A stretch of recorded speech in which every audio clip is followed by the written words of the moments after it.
आपल्या सर्वांचं आपल्या कंटेन्युअस या युट्यूब चॅनलवरती सहर्ष स्वागत. शिकताय ना, शिकायलाच पाहिजे.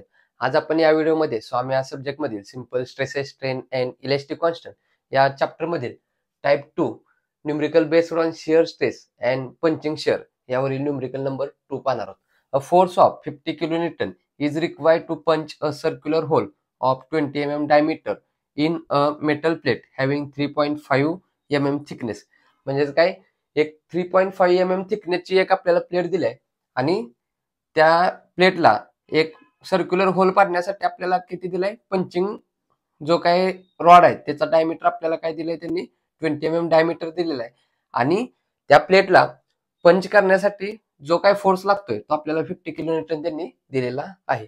Calculate shear stress and compressive stress developed in the punching rod. त्याचबरोबर काय सांगितलंय, शिअर स्ट्रेस फाइंड आउट करायला सांगितलंय आणि कॉम्प्रेसिव्ह स्ट्रेस जो काय पंचिंग रॉड आहे त्यावरती किती डेव्हलप होतोय तो आपल्याला फाइंड आउट करायला सांगितलेला आहे. तर सर्वप्रथम काय करूया, जो काय आपल्याला गिवन डाटा दिलेला आहे तो as it is note down करण्याचा प्रयत्न करूया. गिवन मध्ये काय आहे, 50 किलोन्यूटन फोर्स आहे. फोर्स आपण कसं करतो, कॅपिटल पी ने डिनोट करत असतो. फोर्स पी 50 किलोन्यूटन किलोन्यूटन मध्ये दिलेला आहे. किलोन्यूटनचं आपल्याला कशामध्ये लागतं, न्यूटन मध्ये. मग काय करूया, किलोन्यूटनचं न्यूटन काय करूया, युनिट कन्व्हर्जन करूया. कसं करत असतो, तर 50 ऍज इट इज, किलो म्हणजेच किती असतं, 10 to the power 3 Newton as it is. संपूर्ण युनिट कन्व्हर्जन आपण युनिट कन्व्हर्जन इन सॉम या व्हिडिओमध्ये पाहिलेलं आहे, त्याची डिस्क्रिप्शन मध्ये लिंक ठेवतो, तिथून तो व्हिडिओ पाहू शकता. नेक्स्ट बघा, hole of 20 mm diameter. Diameter दिलाय small D 20 mm. Already mm मध्ये युनिट कन्व्हर्जन करण्याची गरज नाही. Next, metal plate 3.5 mm thickness, small T ने डिनोट करतो. किती दिलाय आपल्याला, 3.5 mm. ऑलरेडी mm मध्ये युनिट कन्व्हर्जन करण्याची गरज नाही. आता टू फाइंड काय सांगितले आपल्याला, शेअर स्ट्रेस फाइंड आउट करायला सांगितलेलं आहे. शेअर स्ट्रेस कशी असते, स्मॉल क्यू किंवा सिग्मा एस ने डिनोट करत असतो. त्याचप्रमाणे अजून काय सांगितलंय, कॉम्प्रेसिव्ह स्ट्रेस सिग्मा सी यांना आपण काय करत असतो, कॉम्प्रेसिव्ह स्ट्रेस डिनोट करत असतो. तर या दोन व्हॅल्यू आपल्याला फाइंड आउट करायला सांगितलेल्या आहेत. तर लास्ट व्हिडिओमध्ये आपण बघितलंय की कॉम्प्रेसिव्ह स्ट्रेस आणि शेअर स्ट्रेस काय असतात. अजून एकदा ती गोष्ट आपण क्लिअर करून घेऊया. तर बघा, हा जो आहे तो पंचिंग रॉड आहे. ह्याच्या साह्याने आपण काय करणार आहे, मेटल प्लेटला काय करणार आहे, पंच करणार आहे, म्हणजेच होल पाडणार आहे. तर बघा, हा पंचिंग रॉड असा प्लेटवरती आपण ठेवला. आता नुसता ठेवून चालणार आहे का यावरती, तर नाही. जर का आपल्याला याला जर का प्लेटला होल पाडायचा असेल तर काय करावं लागेल, यावरती कॉम्प्रेसिव्ह फोर्स अप्लाय करावा लागेल. कॉम्प्रेसिव्ह फोर्स अप्लाय केल्यानंतर काय होणार, एकदम असा हा पंचिंग रॉड काय होणार, आपला डीप मध्ये जाणार आणि काहीतरी मटेरियल यातनं रिमूव्ह होणार. म्हणजेच काय झालं, जे काय आपल्याला याला होल पाडायचं होतं ते काय झालं, होल पडलेलं आहे, दिसतंय इथं. म्हणजेच काय केलं बघा, आपण ह्याच्यावरती काय केलं, कॉम्प्रेसिव्ह फोर्स अप्लाय केला.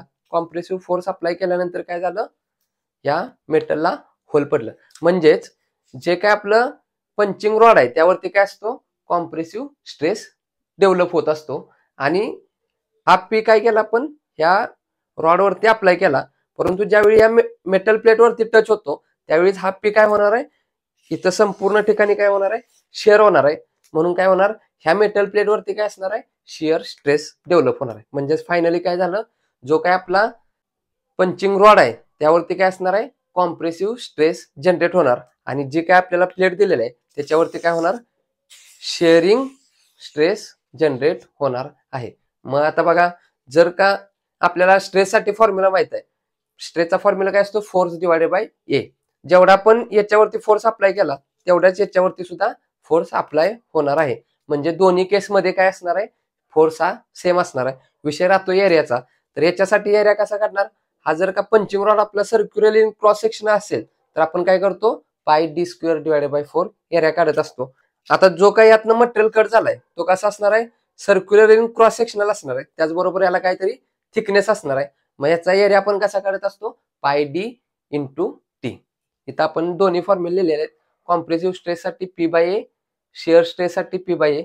फक्त इथं एरिया काय वापरतो आपण, पंचिंग रॉड साठी पाय डी स्क्वेअर डिवायडेड बाय 4. आणि जी काय आपली शिअर स्ट्रेस मेटल प्लेट मध्ये जनरेट होत असते याच्यासाठी जो काही कट झालेला सेक्शन आहे तो कसा असणार आहे, सर्क्युलर इन क्रॉस सेक्शन आणि त्याला काहीतरी थिकनेस असणार आहे, म्हणून याचा एरिया कसा काढत असतो, पाय डी इंटू टी. मग आता काय करूया आपण, व्हॅल्यू फाइंड आउट करण्याचा प्रयत्न करूया. आता आपल्याला काय फाइंड आउट करायला सांगितले, शिअर स्ट्रेस आणि कॉम्प्रेसिव्ह स्ट्रेस. सर्वप्रथम काय करूया, शिअर स्ट्रेस फाइंड आउट करूया. शिअर स्ट्रेस साठी फॉर्म्युला काय असतो, P divided by A. Force किती असणार आहे, पी असणार आहे, डिवायडेड बाय एरिया कसा काढतो, शिअर स्ट्रेस. शिअर स्ट्रेस कशामध्ये जनरेट होणार, जो काही फोर्स होता तो कॉम्प्रेसिव्ह रॉड वरती पी होता, परंतु ज्यावेळी खालच्या प्लेट वरती येतो त्यावेळी तो काय होतो, शिअर होतो. म्हणजे शिअर कशावरती होणार आहे, तो प्लेट वरती होणार आहे. मग प्लेटचा जो काही कटआउट सेक्शन आहे त्याच्यासाठी आपण कसा एरिया काढत असतो, पाय डी टी. व्हॅल्यू पुट करूया. पीची व्हॅल्यू किती आहे, 50 किलो न्यूटन.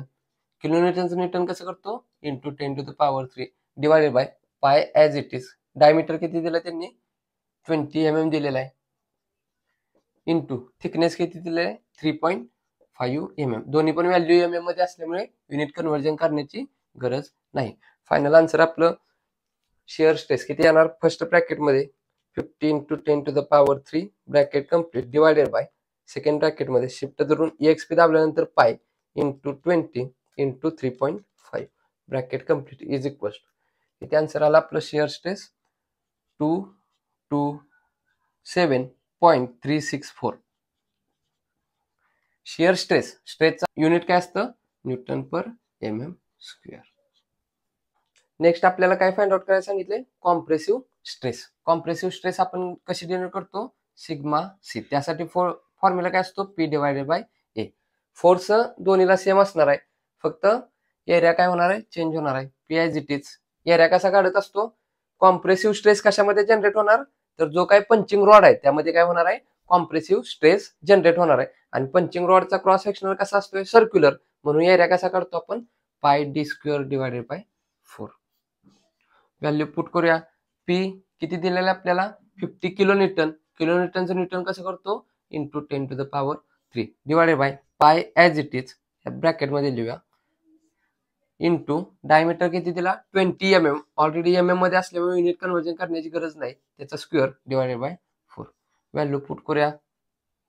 म्हणजेच आपलं फायनल आन्सर काय होणार, कॉम्प्रेसिव्ह स्ट्रेस सिग्मा सी येणार. बघा सर्वप्रथम काय करूया, ही व्हॅल्यू पुट करूया. शिफ्ट धरून EXP दाबल्यानंतर पाय इंटू 20चा स्क्वेअर इज इक्वल्स टू काहीतरी आन्सर आलं, आन्सर डिवायडेड बाय 4. ही संपूर्ण ब्रॅकेटची काहीतरी व्हॅल्यू आली. आपल्या कॅल्क्युलेटर मध्ये आन्सर या बटन मध्ये सेव्ह आहे, म्हणून काय करूया, कॅल्क्युलेटर ऑन करूया आणि पहिल्यांदा काय करूया, फर्स्ट ब्रॅकेट मध्ये. आता कॅल्क्युलेटर पूर्ण 0 इथं व्हॅल्यू दिसते बघा. काय करायचं, ब्रॅकेट मध्ये 50 into 10⁻³ bracket complete divided by ही जी काही व्हॅल्यू आपण काढलेली ते आपल्या आन्सर या बटन मध्ये सेव्ह आहे, म्हणून इथं जे बॉटमला आन्सर बटन आहे ते मी बटन प्रेस केलं आणि इज इक्वल आन्सर आपलं किती आलं, 159.1549. 49 म्हणजेच 50 म्हणून 155 लिहूया, 155. स्ट्रेस आहे, स्ट्रेसचं युनिट काय असतं, न्यूटन पर mm स्क्वेअर. म्हणजेच ओव्हरऑल या न्यूमरिकल मध्ये लक्षात ठेवण्यासारखी गोष्ट काय आहे, तर जे काही कॉम्प्रेसिव्ह स्ट्रेस असतात ते पंचिंग रॉड वरती असतात आणि पंचिंग रॉडचा क्रॉस सेक्शनल एरिया कसा काढत असतो, सर्क्युलर असल्यामुळे पाय डी स्क्वेअर डिवायडेड बाय 4. आणि नेक्स्ट शिअरिंग स्ट्रेस कशामध्ये डेव्हलप होती, तर जी काय आपली प्लेट आहे त्यामध्ये शिअरिंग स्ट्रेस डेव्हलप होत असते आणि त्याचा एरिया कसा काढत असतो, पाय डी हा त्याचा झाला पेरिमीटर आणि त्याची काहीतरी थिकनेस असते. म्हणजेच कसं बघायचं, हे असं काहीतरी प्लेट आहे आणि याला आपण काय करणार आहे, सर्क्युलर कट करणार आहे. म्हणजेच हा जर काय सेक्शन कट केला तर तो कसा येणार आहे, अशा प्रकारे काहीतरी येणार. याला थिकनेस टी एवढी असणार आहे आणि याचा पेरिमीटर किती असतो, पाय डी असतो. पेरिमीटर म्हणजे काय, असं जर का आपण ओपन केलं, हा सर्क्युलर आहे, ह्याला जर का आपण असं ओपन केलं तर काय होणार, हे जे काय डिस्टन्स आहे ते काय असणार आहे, पाय डी आणि याची थिकनेस होती ती टी, म्हणजेच पाय डी इंटू टी हा झाला याचा एरिया झाला. मग सर्व व्हॅल्यू दिलेल्या आहेत ऍज इट इज फॉर्म्युल्यामध्ये पुट केल्या. फक्त इथं फॉर्म्युला दोघांचे सेम आहेत, फक्त एरिया आपण काय घेत असतो, कॉम्प्रेसिव्ह स्ट्रेस मध्ये पंचिंग रॉडचा area pi D square divided by 4 काढत असतो आणि जो काय कॉम्प्रेसिव्ह स्ट्रेस आहे त्यामध्ये काय करतो, हा जो काय प्लेटला कट सेक्शन असतो याचा एरिया कसा काढत असतो, पाय डी इंटू टी. तेच आपण काय केलेलं इथं पुट केलेलं आहे. हा व्हिडिओ आवडला असेल तर नक्की लाईक करा, जास्तीत जास्त या गोष्टी आपल्या मित्रांपर्यंत शेअर करत चला, जेणेकरून आपल्यासोबत आपल्या मित्रांचाही चांगला फायदा होईल. अजून आपल्या कट्टा इंजिनियर्स या चॅनल जर सबस्क्राईब केलं नसेल तर सबस्क्राईब करून समोरील बेल आयकॉन दाबा, जेणेकरून असेच नवनवीन व्हिडिओ तुम्हाला सर्वात अगोदर पाहता येईल.